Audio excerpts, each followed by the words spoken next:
Leksiyana davamı vatandaş.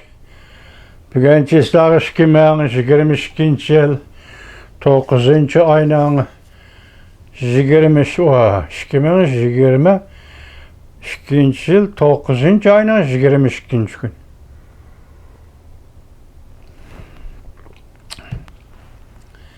Yukarıda körüp ettik.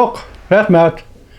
Amerika Qo'shma Shtatlarining prezidenti Joe Biden Birleşken Devletler Teşkilatı'nın umumiy yig'inida bu qatim Birleşken Devletler Teşkilatı Kishilik Huquq Komiteti Komissariyatining Şinjanni tekshirib kelyapti ve yakuzı baş yo'llar bilan tayyorlagan material asosida Şinjanda kishilik huquqning umumiy ahvolini baholab e'lon qilgan doklad to'g'risida Prezident Joe Biden söz ifade bildirib, biz bu bayonlarga, bu xulosaga ve bu dokladga diqqat qilamiz ve ko'ngil bo'lamiz deb ko'rsatdingiz, Prezident Joe Biden. Buning uchun sizga rahmat. Ham shu so'z, shu bir abzas fikrni siyosatga aylanishni umid qilamiz ve buningga biz cho'nqur ishonamiz. Prezident Joe Biden efendim. Endilikte muhokemene başlasak vatandaşlar, bu muhokeme bugünkü mezmunla yaki hazırki siyaset vaziyetleriyle münasebetlik iktisat sahasıdaki muhokeme buludu. Yakından beri sizlerle iktisat sahasını to'xtalalmadık, dünya vaziyeti doğrusu to'xtalganda.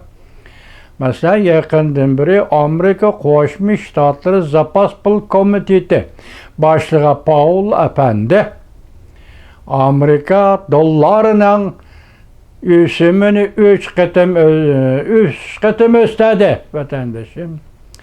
Bu doğruda pulga qaraydigan yıllar ve halkılık betle qayta tahlil yürgüzüp bulupmu pulga qaraydigan yıllar bu üsüm östürüşünün Asiyanın pul birligi, Asiyanın pul kıymetinin turaklık ve turaksız buluşuğa intayin zor ta'sir ko'rsatganligi to'g'risi to'xtaldi vatandaşım. Nayt etraflı to'xtaldi, lekin sizlarga yetkazamadik buni. Shuningdan keyin shu 3 qatim Amerikada Zapas Pul Komitetining üsüm o'stirishiga ergishib, Yevropa İttifaqı üsüm o'stirdi. Anadaki Kanada ham üsüm o'stirdi.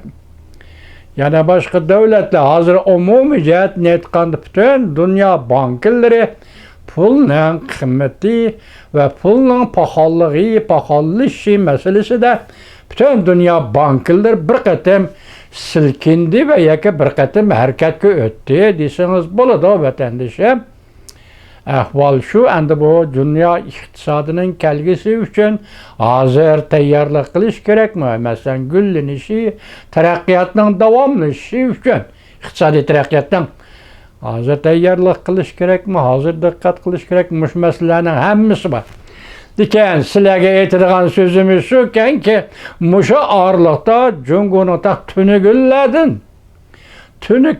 tuni-kunlardan aytganda 6.90 1 dolar 6 yuan 9 mu 6 yuan 9 mu idi vatandaş. Bugün hem 2 gündün biri 7 yuanga 1 dolar 7 yuanga tegishiladigan bo'ldi. Bugün pul qaraydigan yillarda 7 yuan 6 mo dedimu yoki 7 yuan 6 tiyen dedimu bunisi ma'lum emas, lekin hozir yana Jungo pulunun 1 dollarga tegishilishi 7 yuandan iborat o'tkaldan o'tib ketdi. Yani bu o'tkal pahalashiga qarab yuzlangan o'tkal. Yani pul pahalılığı başlanadigan bir davom yoki bir tamdan bu tamning o tarafiga tushadigan iqtisod bu cho'qqidan o tüvenge pestleydiğen, seyrelediğen bir ötken. Minaj xatarlik vatandaş. 1 dolar yetiyende eşip ketdi tegishilishi dese, çünkü pul pahalılığın nayt şiddet böyle yitip gelgen zerbe buludu. Uyghur dehqonlari Nazarbandda Mirza qamoqda, qamalda qoldi. O ishlab chiqarish bilan qanchalik shug'ullanadi va o'zi ishlab chiqargan tovarni qandaq ahvolda pulga aylantiradi, bozorga erib keladi, tegishidi, dehqonchilikni yig'idi, toplaydi va yoki xamon tepidi, ashliq oladi degandek hozir kuz oylari endi qo'noq o'radigan vaqtlarda balki mushundaq vaqtga to'g'ri kelganda $1 7 6 moga tegishilishi Uyg'urlar uchun iqtisodiy jihatdan nima zarbalarni elib keladi siz biz ko'ngil biladigan masala mushudir. Lekin bu 7 yuan yoki $1 7 yuan 6 mo Jungo iqtisodiga nimalarni elib keladi?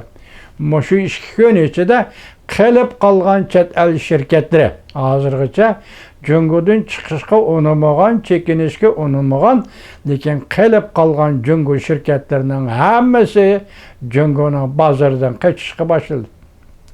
Sanoat tarmoqlari, sanoat nuqtalari, ta'minlash liniyasi degandek hammasi hozir Jungoning bozoridan qochishga boshladi. Kechko'z yetib keldi.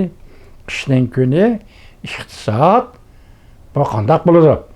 Gapning ochig'i mana shu yerda yanandan mashanshinben yana qaysi Rungyanning dunyoga nazari degan to'r betlarda aytilishicha bu qatim O'zbekistonning Samarqand shahrida Vladimir Putin bilan Rais Xi Jinping uchrashgandan keyin hozir tuyuqsizlar Vladimir Putin Jungoni tabiiy gaz bilan ta'minlashni to'xtatgan gap.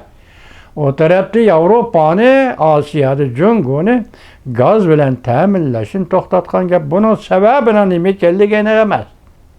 Sababi shunda bo'lganligi uchun yoki Jungo bundaq ranjitganligi uchun yoki Jungoga besim ishlatganligi uchun degan gap yo'q.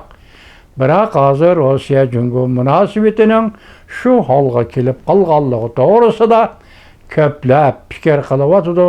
Ya'ni shu pul qaraydigan yillar,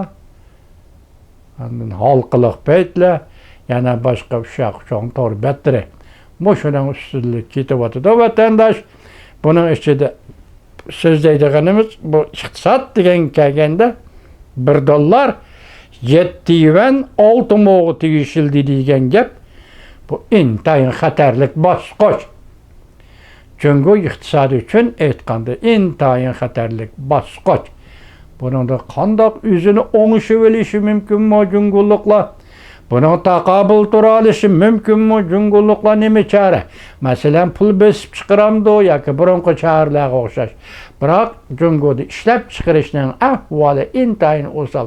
Sababi virus deb tufayli qamal qilish Jungoda iqtisodga zarba berishning birdan bir omili. Endi buning ustiga pul paholligi $1ning 7 yuan 6 mo'ga tegishilishidan iborat xatarlik, nayt xatarlik bir ahvol Jungoning iqtisodiga yetib keldi vatanda.